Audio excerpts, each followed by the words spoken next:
We will start with James Cole from Sky Sports News. Go ahead, James. Hi, Dan. Sorry to be a pain. Can you get centered in slightly on your shot? Can you move to your left? Certainly can. Sorry, I know you've just been through this a bit more. Yes, that's good. Thank you. How are you feeling then ahead of a potential Test debut? Yeah, very excited actually.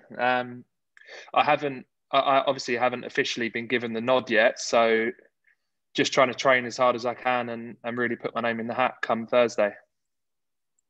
And if it does come, very strange circumstances, I know, but does it take any of the shine off of it? Yeah, I know it's different, but I think representing England is something that I've always sort of strived to do, and any cricketer wants to do. So as different as it is, and as much as I'd love to have my family here and my partner here, I think playing for England sort of trumps all that. So yeah, it's different, but it's still very exciting. In a way, does it take the pressure off a little bit, I suppose, because it's more low key? Well, people still watch it on TV, don't they? So there's still going to be a good audience watching. To be honest, if I do get the nod, I'll just try and be as free as possible and really enjoy it as much as I possibly can, and not try to put myself under too much pressure. And you've been earmarked for big things with England since scoring that century when you were 17. Has that put extra pressure on you as you've come through the ranks at all?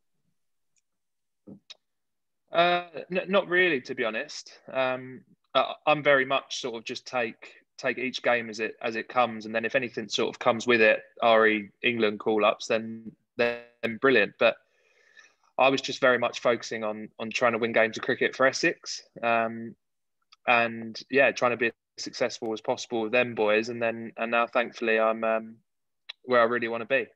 I know at Essex you've had Alistair Cook around you for some time.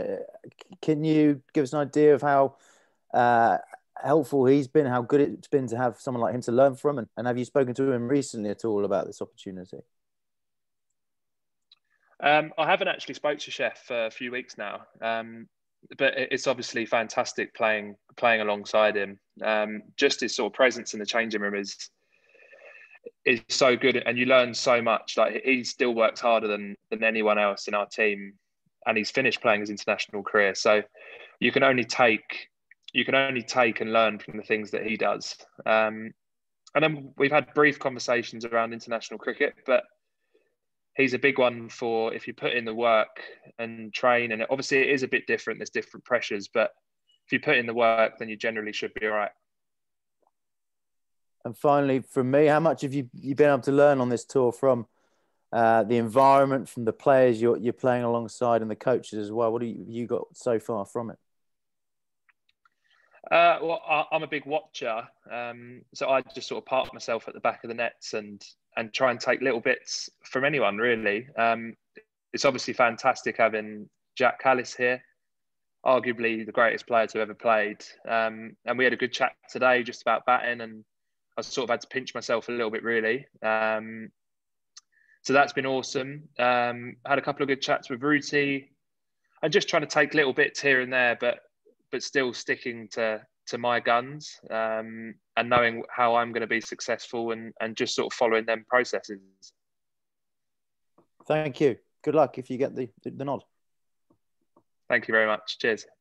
Cheers, James. We'll go with Dean Wilson and then Will Macpherson. Go ahead, Dean.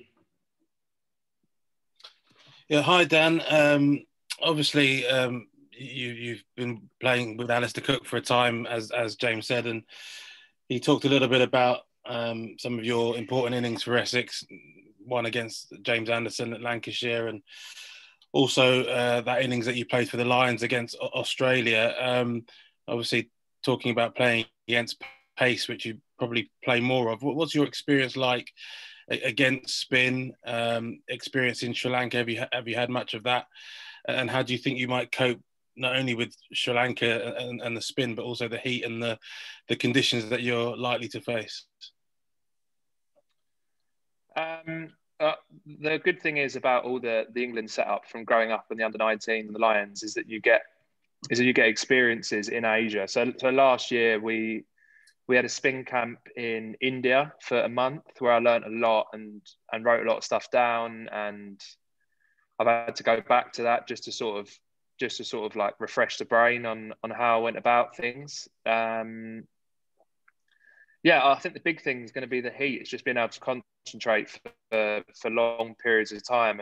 And you talk about Cookie, that was arguably his biggest strength, is being able to bat long periods of time and concentrate. So that's one thing I will be trying to do. And then yeah, the game in Oz last year, that was brilliant. That tour really set me up. Actually, I was really determined to do well, and thankfully I did. And just also, we spoke to Chris Silverwood about you, someone you know pretty well over the years, and he said one of your sort of key characteristics that you sort of tend to do things your way. So even though you've got these examples before you that you're your own man, is that a fair assessment? Is that how you see yourself? And what would you say is your greatest or your best attribute going into a potential debut? Well, I think. Yeah, I'm a big one for trying to do things in my own sort of, well, you could call it unique, but obviously it's not to me. It's trying to stick to my guns and stick to what I've done that's made me successful so far. Like, I don't want to come into an England environment and completely change everything, because that wouldn't be being true to myself. I think a big thing for me is having the confidence in my own game that I do believe that I can be really successful at this level. It's just a matter of actually going and doing it now. Hopefully, if I do get the nod on Thursday, then I can really sort of stay true to myself and go out there and really express myself, and not sort of sit in a hole or let the situation get too much for me. Yeah, so I think the confidence in my own game, I think that's quite a big strength of mine. Cheers, thank you. Okay, Will, and then Paul Newman. Hi, Dan. I wondered if I could just ask about the sort of roller coaster of the last 12 months of your life and career. You obviously have that great tour to Australia last February, and from a cricket perspective, you've had a Big Bash experience just now, and now you're on an England tour. But obviously, the COVID's been a pretty strange time for everyone, and also I believe you lost your mum in the summer. Could you just talk about that sort of experience leading up to this special moment in your life, possibly this week? Yeah, I think, well, it was a very strange year for me for a number of reasons last year. I started the year really well in Australia and I was on a massive high. Then COVID sort of hit. And then we obviously couldn't play cricket for 3 months. So I was on a really big high and then sort of had to get back down to earth a little bit again. And then got into the bubble with the England boys, which I was really enjoying.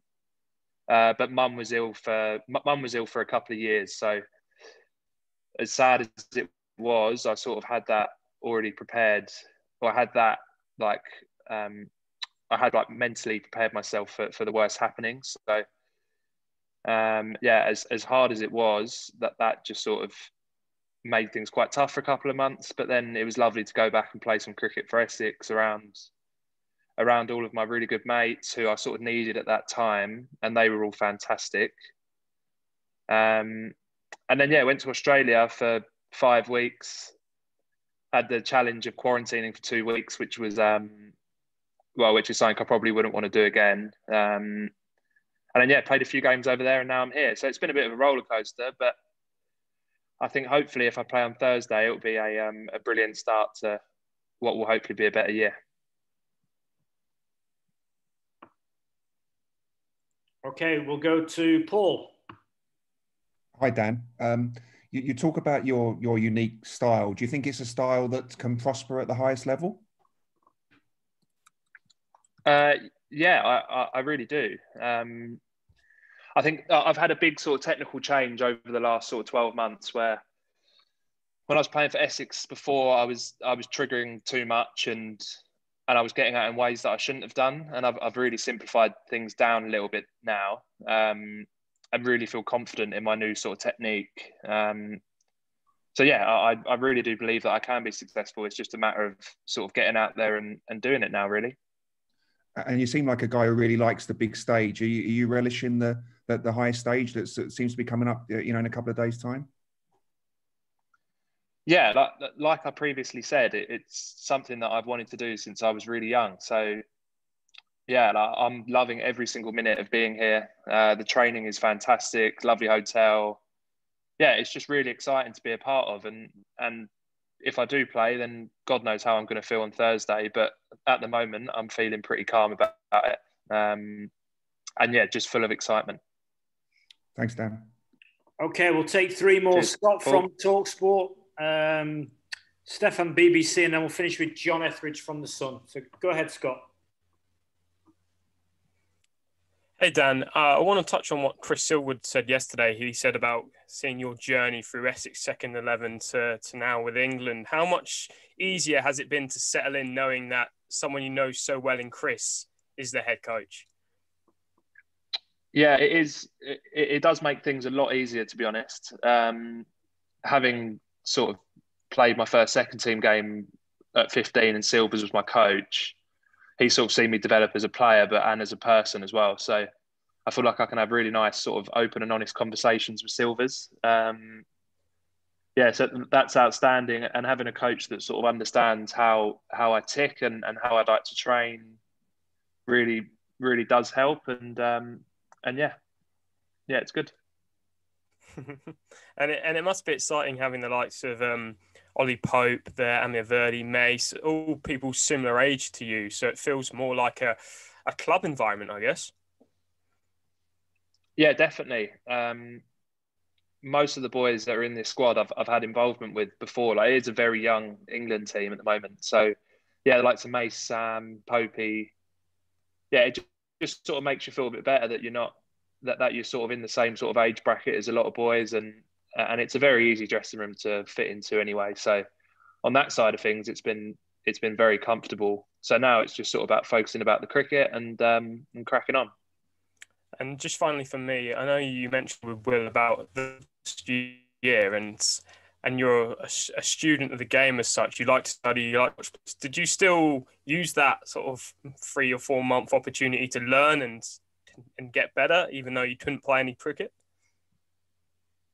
Yeah, definitely. Well, I can't remember how long exactly I was there for, but having not playing allowed me to hit a lot of balls in the nets, and it allowed me to do a lot of watching about not even just the batters, how the bowlers go about things. It allowed me to have good conversations with some of the older boys. And yeah, I did learn a lot. And from watching a lot of cricket, you do tend to learn, and you realise what you need to get better at and what your strengths are and how you could succeed at this level.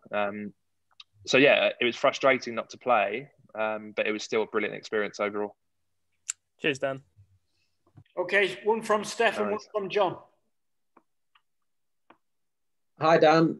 Could you just talk a little bit about the role your dad's had in your development, please? Being the groundsman at Chingford, and I don't know how he'll be coping watching you maybe at 3:30 in the morning on Thursday. Yeah, so he was obviously a massive part of my upbringing at Chingford. Being the groundsman at the club, I would always pester him to hit balls in the indoor nets every day, probably much to his annoyment. But yeah, no, he's been brilliant. He'll be a nervous wreck if I do play on Thursday. But yeah, it's very weird. I'd love to have him out here as well as my brothers and stuff like that. But yeah, it's sort of nice to know that there's going to be a lot of people at home watching and egging me on to do well. Thank you. Last one, John. Yeah, hi, Dad. I was going to ask about your dad, actually. I mean, do you have memories as a small child, sort of sitting on the roller or mucking around with a lawnmower, that sort of stuff? I didn't actually get on it that much, but he's very good at what he does, and he's got a bit of an obsession with cutting grass. So my childhood memories would be of him out there trying to make every blade of grass look perfect, and then just a lot of cricket conversations. So it was always nice. I've been brought up around cricket and sort of haven't really played any other sports growing up. So yeah, me and my dad would just have conversation after conversation around cricket, and yeah, I'm sure he'll be very excited come Thursday. And he was a fair player himself. Decent club. Yeah, he played for Chingford Ones as a wicket keeper, and from the war stories he's told me, he seemed like he was decent with the gloves, but I reckon he's a bit of a tax man and always adds an extra sort of 10-20% to every story. So yeah, apparently he was half decent, and he's been very good for me. He used to feed me so many balls when I was younger, and sort of really wanted me to be a cricketer. So yeah, it's worked out quite well. Nice one. And your brothers play? You say they play? No, they don't actually. My younger brother, it's weird actually. He can't stand it. He actually loves his boxing and his wrestling, so he does that. And then I play my cricket. Okay, thanks, Dan. Cheers. Okay, no worries. Cheers, Dan. I appreciate it. Thanks, everyone. We'll catch you tomorrow. Have a good evening. Cheers. No worries. Cheers, guys.